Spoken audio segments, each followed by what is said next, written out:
I think it's much more than 20.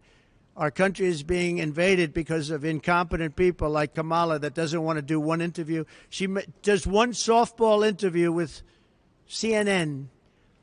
Couldn't have been nicer. Dana Bash, you know what? I gained respect for Dana Bash and for Jake Tapper, because in my interview with Sleepy Joe, I thought they were very fair, actually. I was surprised. They were very fair.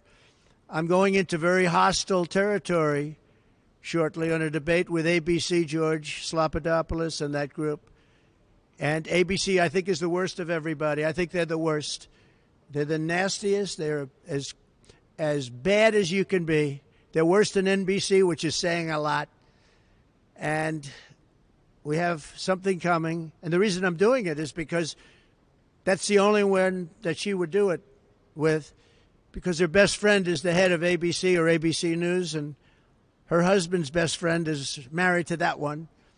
So, and Donna Brazile is there. You remember the famous Donna Brazile? She gave Hillary Clinton the questions. You remember that? That was a little embarrassing. She got fired, I assume, for that. But now she's working at ABC.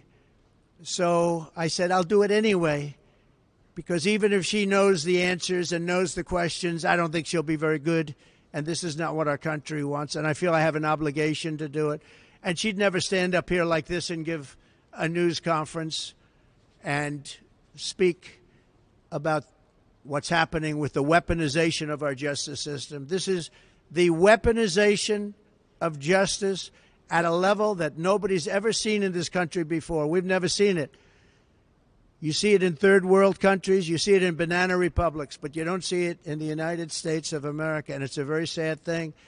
And I think I'm doing a great service by having gone through it and revealing it, because, you know, it came out with a indictment from the district attorney, which, again, just revealed today, and I hope you're going to do a story because it's a big story. The Southern District of New York was, and this is a very highly respected group of people. He said it was a disgrace that that case was brought. It was a disgrace that the case was brought in front of Mershon. The case is a disgrace. Should have never been brought. Should have never been brought. And the case in front of Judge Engoron, just in terms of the case itself, we had 4 or 5 overturns in the appellate division. I only hope the appellate division, for the good of New York, otherwise you just say, God save the state. For the good of New York, I hope that the appellate division will do what's right on that case, because that case was a scam. But every single one of these cases that I'm mentioning, they're all hoaxes and scams.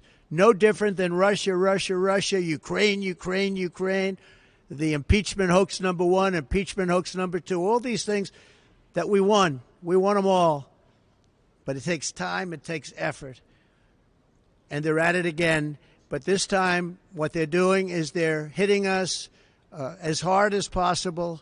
You know, it's very interesting. It just brings to light the lawyer on the hoax that we're talking about now, having to do with E. Jean Carroll.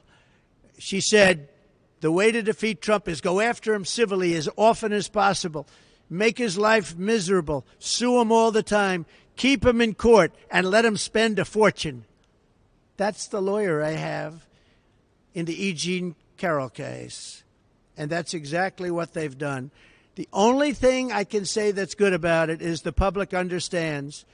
And my poll numbers, I believe, are higher now than they would have been without it, because the public understands it's a hoax, it's a scam, it's a political witch hunt, and some of you should be ashamed of yourselves. Thank you very much, everybody. Thank you.